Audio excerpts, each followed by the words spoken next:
Il calcio è di tutti, uno slogan spesso abusato, che a dispetto di scandali, regole violate e diritti calpestati, viene messo in pratica da chi, abbandonato l'agonismo, talvolta insano, ha trovato la chiave del gioco, l'inclusione.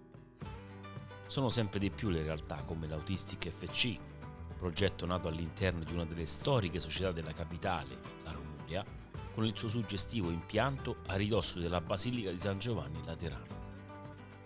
Il progetto è quello di creare appunto una squadra inclusiva che possa partecipare. L'idea più grande è quella di creare un campionato di squadre inclusive dove possano giocare tutti. Siamo nati nel 2015 in occasione della giornata mondiale per la consapevolezza per l'autismo. Abbiamo creato questa squadra mista, giocatori nello spettro autistico e altri giocatori che sono familiari, amici, parenti, amici di amici.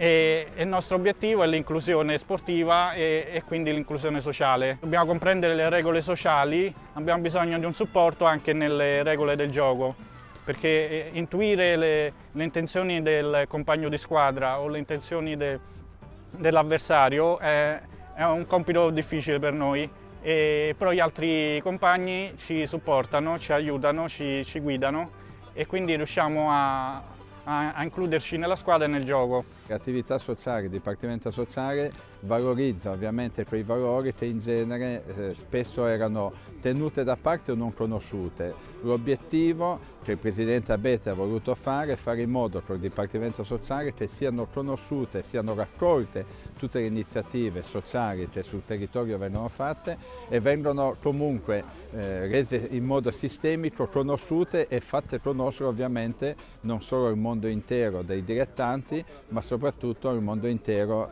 della nazione. La Lega Nazionale Dilettanti è presente, è forte e vuole anche interessarsi di tutte le attività sociali, ovviamente per il tramite non solo del calcio ma anche delle altre attività. All'interno della nostra squadra della scuola non ci sono soltanto bambini con delle disabilità manifestate, arti amputati, autistici e compagnia cantante, sono anche bambini tra virgolette, come possiamo dire, normali, che vengono da delle situazioni un po' particolari, forse anche un po' disagiate, fatemelo dire, e c'è bisogno dell'aiuto di tutti per fare questa cosa, questo progetto. Se manca un ingranaggio finisce tutto, se non c'è la solidarietà, la bontà, la gente che si mette a disposizione, queste urla che sentite adesso non le sentite più, ragazzi, non le sentite più. Autistic FC, Fair Play School, Real Testaccio. Testimonianze che valgono più di tante parole, ma alcune vanno spese lo stesso. E per l'importanza di ricevere, più di quanto si potrà mai dare, dalla gioia di questi atleti speciali e del clima di positività che riescono a creare attorno a loro, e con loro affermare, per davvero, che il calcio è di tutti.